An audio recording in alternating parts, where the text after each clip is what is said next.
Welcome to the Big Story segment on the AM show. Let's take a look at that new appointment. Yesterday, President Mahama appoints COP Yohuno as new IGP.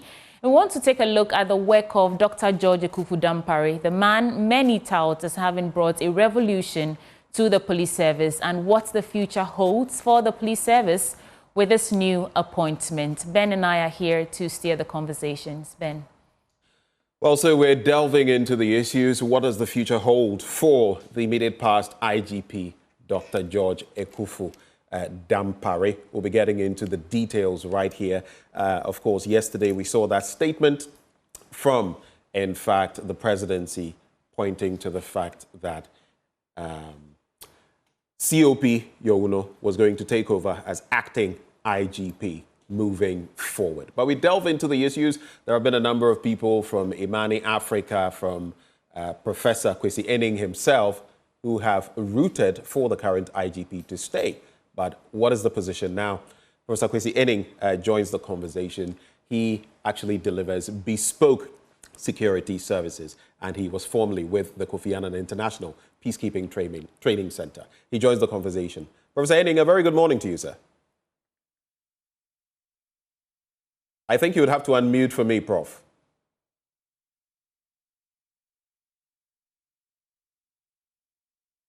All right, we'll work the connection to try and get Professor Kwesi Enning to actually join the conversation. Prof, if you can hear me, please unmute so we can have this conversation. Can you hear me, Prof?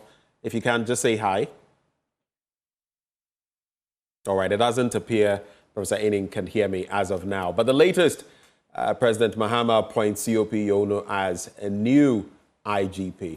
Sweetie, I don't know how did you receive this news? There had been a lot of news over the past few weeks. Oh, he's going, or cool, and then each time would be told it was fake news. Even yesterday, when it emerged, you would see some portals that came with fake news tags and all of that. And then in the evening, we found out that it was actually real. This man who's coming to replace Dr. George Dampare was appointed by the erstwhile administration. That's the interesting bit for me. If it's an issue of trust, Dr. George Dampare was put there by the NPP government. COP Christian Tete Yohuno was put there by the NPP government as what we were calling Deputy IGP anyway. Yes. And now he's going to head that title. department. I think it's an interesting way for this to play out.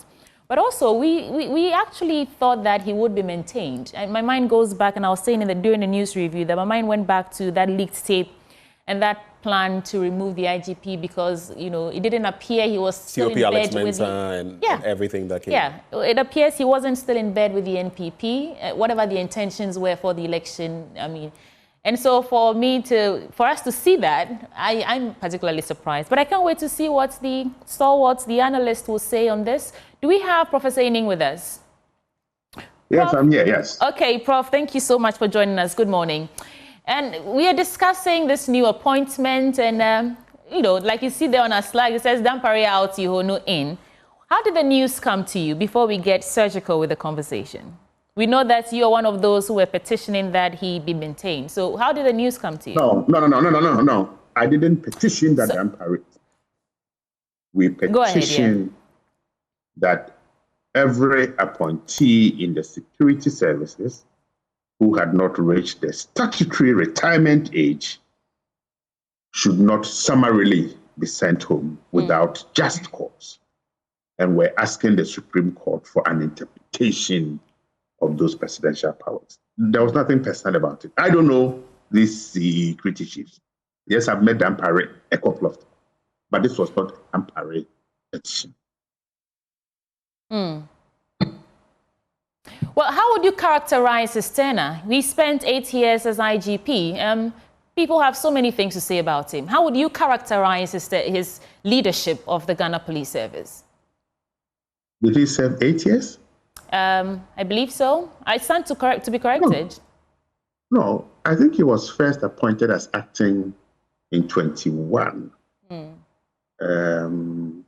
But whatever it is, I mean, from where I sit, I think he brought a human face to the Ghana Police Service.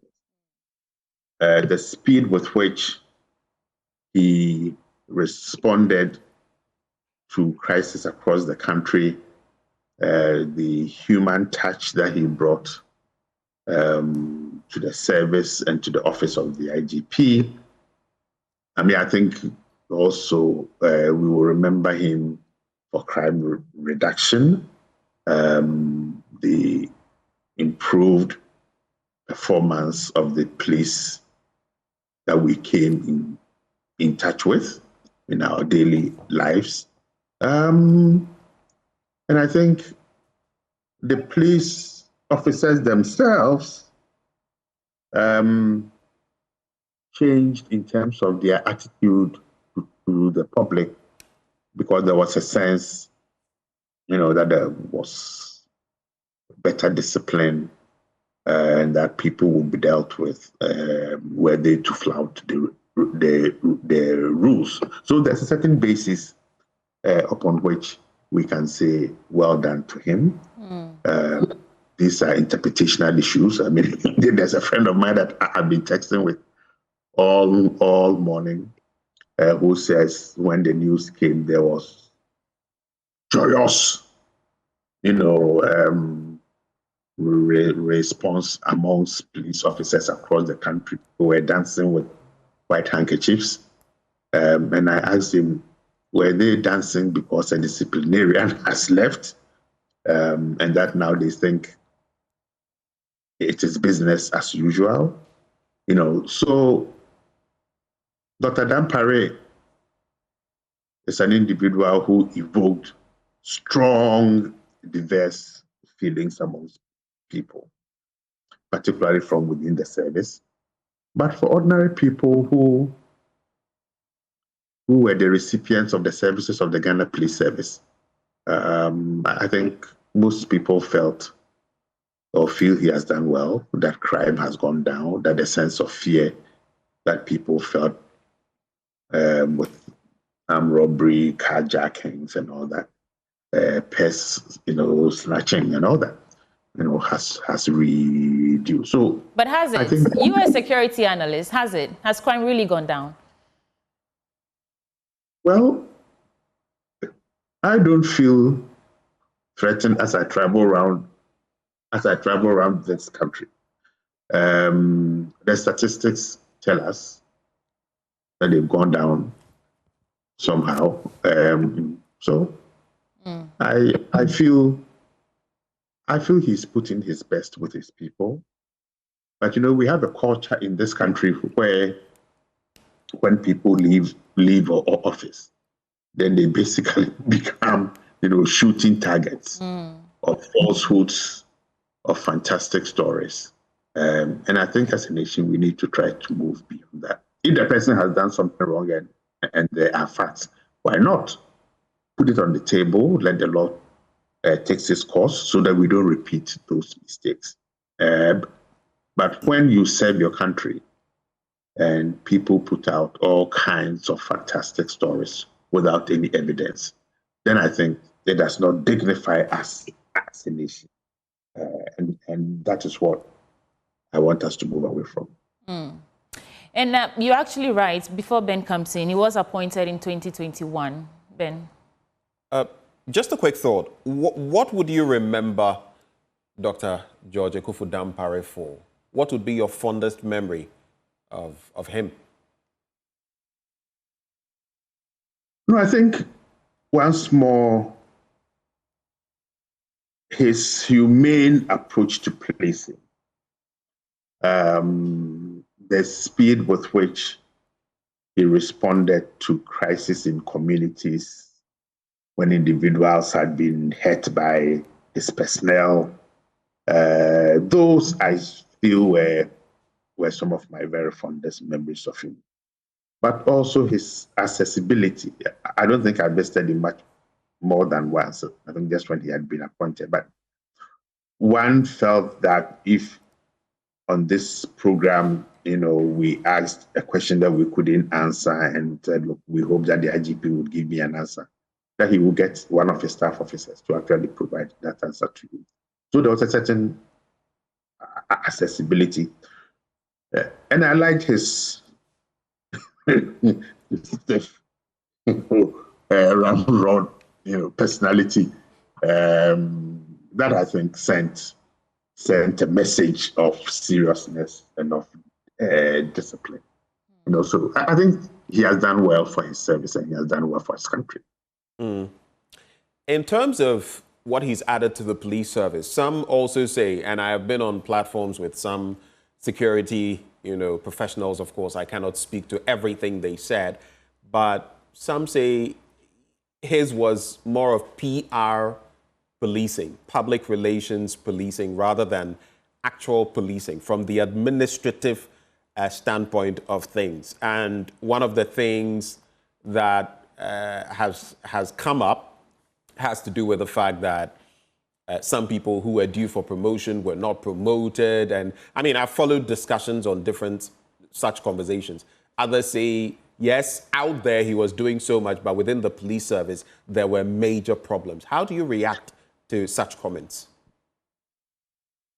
Promotions. Let me start with promotions or recruitment and promotions. In 1986, Commissioner Tibiru was tasked by Mr. Rawlings to do an assessment of recruitment and promotions in the Ghana Police Service. Tibiru's conclusion, and I quote, was that people in the service were capable of falsifying documents, certificates, transcripts to such an extent that it was not possible to differentiate between the forgery and the genuine document. The Archer Commission report, or I think from 1991 or so, also made a similar statement with respect to the difficulties that the service has with respect to promotions. The Ghana Police Service is as a hierarchical statutory security service. It's expected, of course, after X number of years to get promoted and off you go to the next rank. There has been a problem with people who take extra advanced training without the permission of the service and unknown to the service. Coming back and saying, look, I've gone to school X to get a BA, an MSc, or a PhD, so promote me. In the appointments of the service, probably they don't need a PhD to fill that rank. But because you went to school privately, and in taking that education, it was not factored into what rank you will get when you complete, then you cannot flout the law to get an advanced degree, come back and say, here I come with this type of degree, please put me up there. Now, when different IGPs have refused to accept these qualifications, it has led to accusations of favoritism. You've promoted somebody with an HND, BA over and above somebody with 5 masters. But the service knows what qualifications it wants for a particular position, and therefore either grooms or promotes people gradually to fill that. So if you flout the rules, and you get your private education, then the service cannot accept it. And I think when people, fall foul of their own institutional regulations, then they make up all kinds of fantastic stories. I think you and I have had this conversation several times, that those who have evidence of Dr. Dampare's foibles should send it to us. And Dr. Dampare himself knows this. And occasionally when we speak, he used to tease me that I know you very well. Anything you get about me, you will even consult me. You will take it to your efforts straight ahead, and we will laugh about it. So I've always challenged people. If you have something, bring it. I think my friends at Joy will be quite happy for us to discuss, and let's resolve the problem. 3.5 to 4 years, not once did anybody present credible evidence. Now I'm seeing things about that his certificate was fake, his age, he has taken some money from the escrow account in Bank of Ghana. Let's get the evidence. And if the evidence is there, let's go to a court of competent jurisdiction. But it should be possible to serve this country. And when you serve it, we say thank you. And off you go. I mean, I've been following. My 91-year-old mother called me this morning and said, oh, she had been listening to, I think, the newspaper reviews or something. And the headlines, Dampare booted out, sagged, blah, blah, blah, blah, blah. But the statement from the presidency was very clear, very simple, very straight to the point.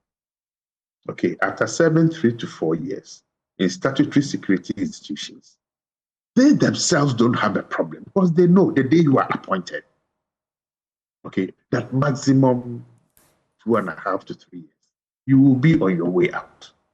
Okay, so psychologically, they are prepared for this. Right. Okay. Right. I have a plethora of questions for you, but I'll let Sweetie Abochi come through, and then I'll continue from where I'm leaving off now. Right. Well, I'm listening to you. I know that the metrics go beyond arrest rates and promotion and all that. In terms of the use of force, there were many incidents where the police engaged civilians in ways that raised controversies, right? How would you say that he handled that in terms of use of force for problem solving? Look at all the demonstrations that, we saw under his tenure. There were, I don't want to use the word brutality, but the police engaged civilians in a way that was not very pleasant. How would you assess the police's use of force in problem solving under IGP, former IGP now, Dr. Jojo Dampare? Yeah. I think probably that was one area that we can improve and we should improve. But let me also say that riot control has been one of the biggest problems for every single IGP. If you look at all the commissions of inquiry, right from 1967, when I think the first inquiry relating to riot control, to the Okujeto report around the stadium disaster, we need to focus on crowd control. But let me also say this. Because if you ask my age group, we did a lot of aluta in the 80s, a lot of them. When you have a permit to demonstrate, it does not also inure to your own aims for demonstrating to necessarily goad the security services or the police service.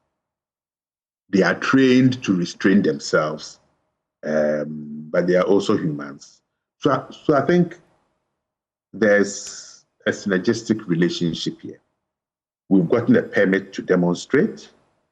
We follow the route. We sing our songs. We hold our placards, and not necessarily seek to provoke. I think there have been several instances. If we were to show the video where people have been extremely provocative. Nevertheless, because of the training that we ought to have given to the police service in route control or crowd control, then they should be able to control themselves much better.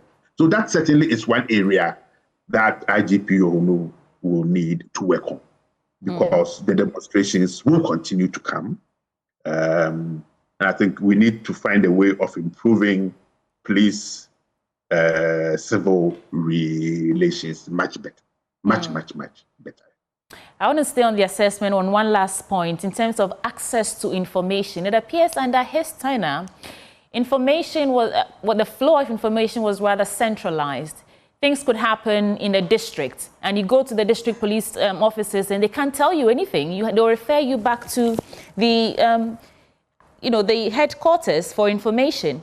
Would you say that helped the image of the police service and boosted confidence in the populace? Because I think one of the metrics that we can be measuring, his work by is community trust.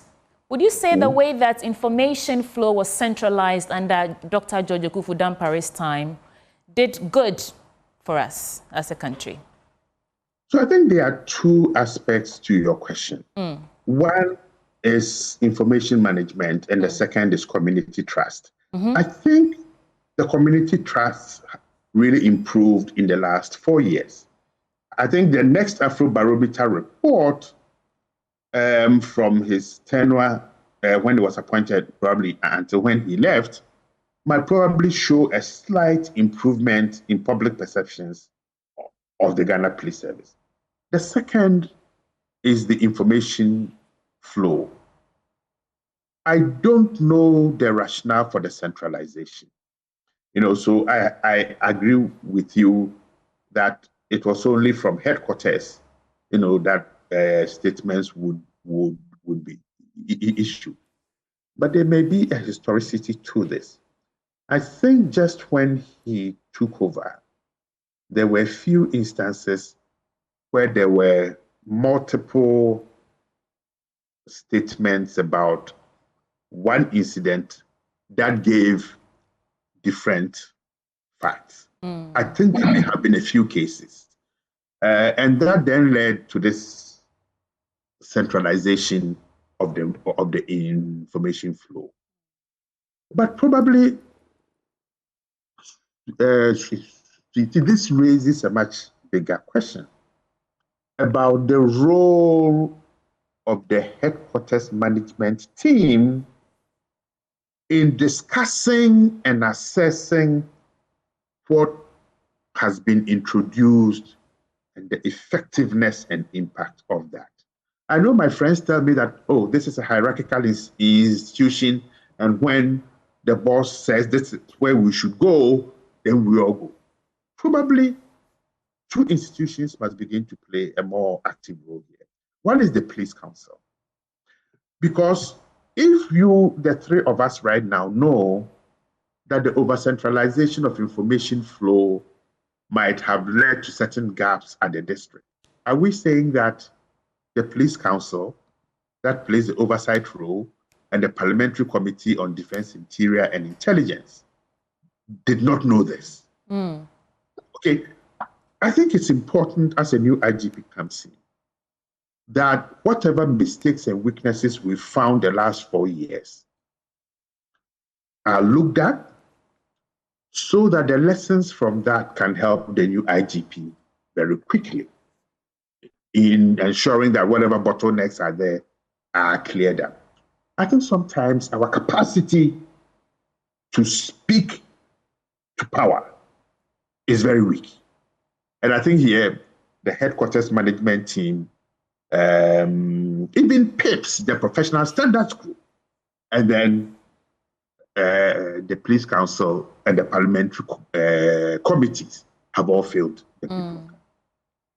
Ben. Just a thought that ran through my mind. When Kwame Nkrumah, the Osajifo, was ousted, there were those who danced and sang and made merry. Looking at where we've got to. And I saw some videos, like you mentioned, purportedly, of police officers dancing and celebrating. But setting that aside, from the presidency, I would think that maybe they are privy to some security intelligence issues that, of course, not maybe, they will be, that we do not know. Does it rationalize this decision to oust Dr. Dampare? Look, the president has the prerogative to make these choices. What makes Dr. Dampare's departure, and probably a talking point that might go on for another day or so, were all the rumors around today he's going, tomorrow he's staying. And I'm saying, look, and I think some pastors were even preaching in their church or churches, but why is the man staying? What is it about this single individual that generated so much excitement as to his departure? So whether then they were privy or they are privy to some information, which I think they will be naturally, the process of ushering out someone who has served X number of years in that capacity must be done with a certain level of decorum, so that it sends a message to those who aspire to occupy that position, that I will serve well, and when it's time for me to move on, it will be done with all the decorum that counts. And I wouldn't be surprised if sometime in the afternoon, the president or another very senior person might have invited Dr. Dampare over to the tea house. They may have had a cup of tea, the information passed on, a letter formally given to him. He would have saluted very briskly. The president would have thanked him. He would have also thanked the president for the honor to serve the Republic of Ghana. And then that is just it. It's now up to the three of us and our other friends to then assess, his tenure and how whatever positives or gaps remain, we can use that to help the new IGP. Right. This is about serving the people of Ghana and ensuring that, buffeted on all sides by violence, we can still continue our struggles to remain an island of stability. Right. I mean, in a way, these kinds of situations also remind you of the passing of the torch when it comes to the Black Stars and the captaincy. You remember all the way from Tony Bafo, Abedi Pele, Tony Yabua, and the whole till today, even as we talk about Dede Ayew and, when he took over from Asamoah and now how it has been handled moving on from there, Thomas Partey and down to Kudus, who is now the fourth captain. But does politics play a role in all of this? Is it about how effective the person is, or is it about there's a change in government and the IGP must change? I think it is the latter, and that is what we sought the reliefs from the Supreme Court to interpret. Whether it is just the politics that drives the decision and the choices that are made, or it is about the professionalism, the competence, the capacity to deliver for the government of the day and also for the people of Ghana. I think for now, it looks as if the politics has won over and above the professionalism and the meritocracy. Right. We also have joining the conversation, please hold for us, Prof. Oliver Mause Baka Vomawo. He is, of course, an activist. He's with Democracy Hub. He joins the conversation. Oliver, good morning. Hi, good morning, Bridget. How are you doing? It's good to have you join the conversation. I hope you're well. I appreciate it. I'm well as well. All right. How did you receive the news? Dr. Dampare being replaced by COP Yohuno, now the acting IGP. I mean, the truth is this has been a badly kept secret. The conversations around, COP Dampare have been ongoing for time in terms of assessment of the performance. Oliver, I think you would have to move a little and speak up for me. There's a bit of a problem hearing you. Let me try again. Yeah, hello? Yes, I think this is better. So I was saying that the conversations around COP upgrades and out the conversations that are the views of capacity to lead through.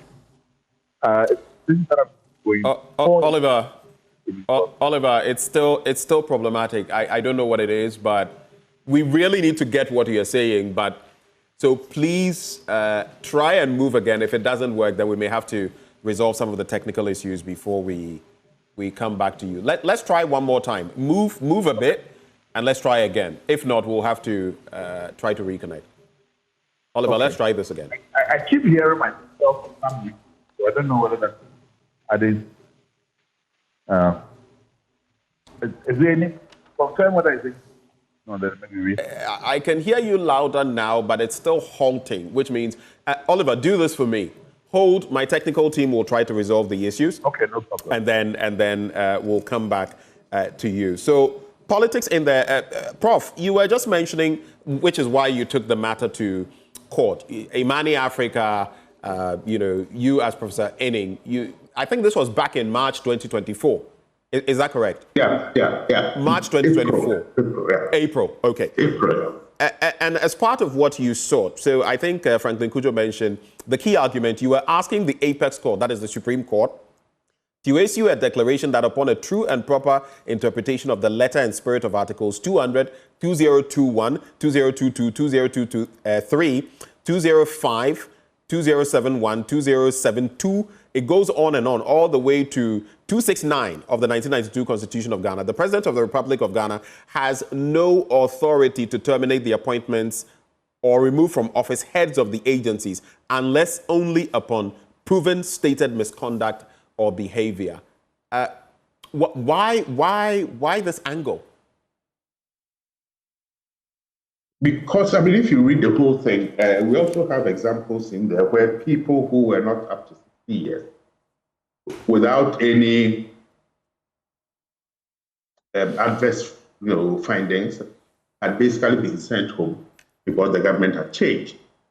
So we thought, look, could we test this and see if we can elevate our security governance and the protection of tenure with an interpretation from the Supreme Court. So that was basically just to improve security governance in this country and to ensure that when people are appointed and they have not failed in the delivery of their service to the Republic of Ghana and the government, that they should not summarily be settled. So you were pushing the constitutional boundaries. Are you then disappointed that even before that case could be dealt with, because I hear it was due to be finally some verdict to be given by the Supreme Court in May, and ahead of that, the president has relieved Dampare of his duties. Are you disappointed?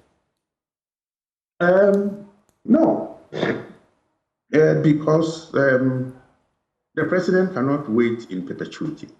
Immediately, the Council of State was sworn in. I knew that this would happen because the president, needs to complete forming his team. So it's not the president who ought to have waited, but probably the Supreme Court that ought to have given judgment much earlier on. Okay.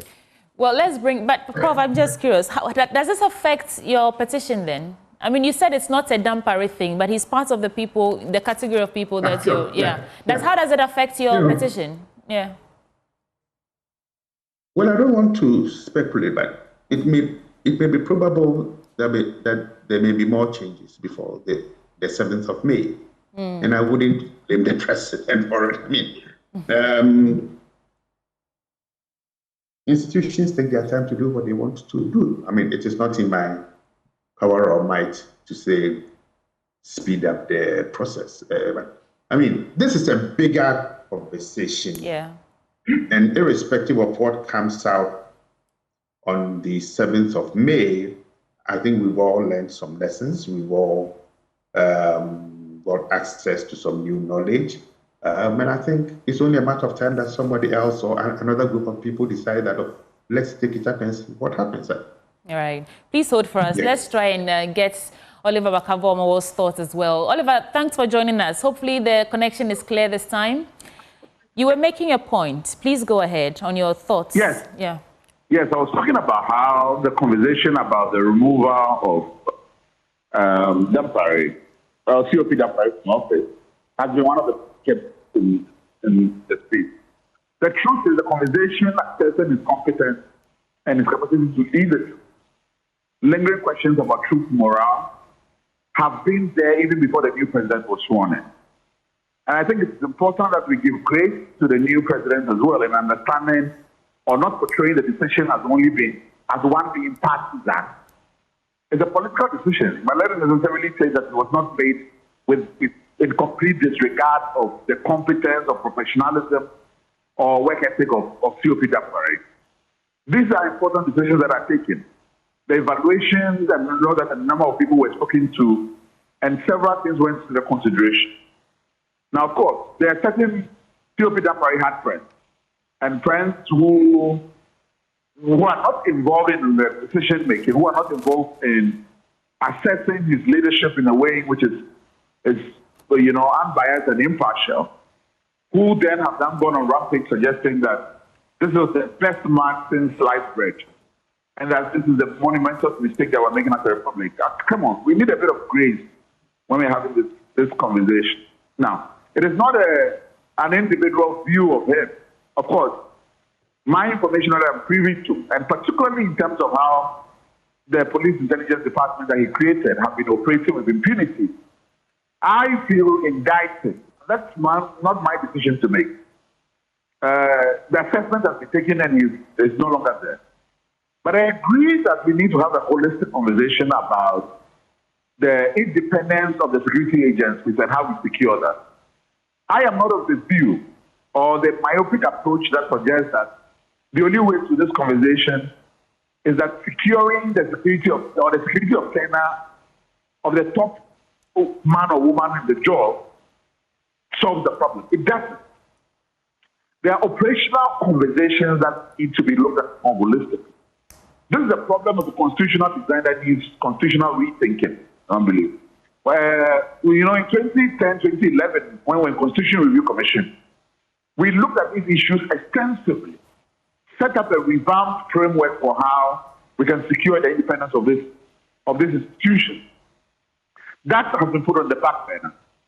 Gracefully, we are back again in the process, and there's a committee in place. I think we need to go back to that process. But let us not pretend that the questions around the independence of these institutions has already been answered by the 1992 Constitution. We are being disingenuous if we do that. The constitutional framework is weak to be able to ensure this. So if this is coming back, we must see it as inviting us to re-engage the process and engage the constitutional questions that is at the heart of the problems that we have witnessed in terms of making them more independent, in the hope that they become more effective. Because independence necessarily does not imply effectiveness. And if they are ineffective when we have made them independent, then there have to be fail-safe mechanisms if we don't want the presidency involved in that decision-making. That the police, either the police itself, whether it's POMAC or the police council, are involved in the process by which, leadership problems are corrected within the system. So I'm interested in a more broader holistic approach than the over-centralization of the conversation over COP Dampare. Right. Oliver, Ben, unless you want to go to Oliver, we should be wrapping up now. But I want us to speak about COP Yohuno a bit. Prof, Oliver, please hold for us. Prof, before we go, we've spoken about Dr. George Dampare. What are your thoughts on his replacement? Who Oliver just mentioned. I think Oliver makes this good point. Now, look, this is beyond individual. This is about the institutions or the institutions involved, and it's a constitutional process or it's a constitutional question. So I think an excessive focus on an individual or the individuals occupying the positions, I think misses the point of the broader argument. I think Mr. Yohuno's marching orders have been given in the press statement that was issued. I think there are two words there. One is about transformation and the other... Modernization. Modernization, yes. Both transformation and modernization have been ongoing processes.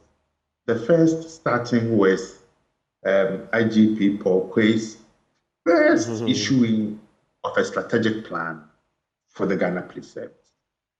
Then we have IGP Al Hassan following that with his disability team, IGP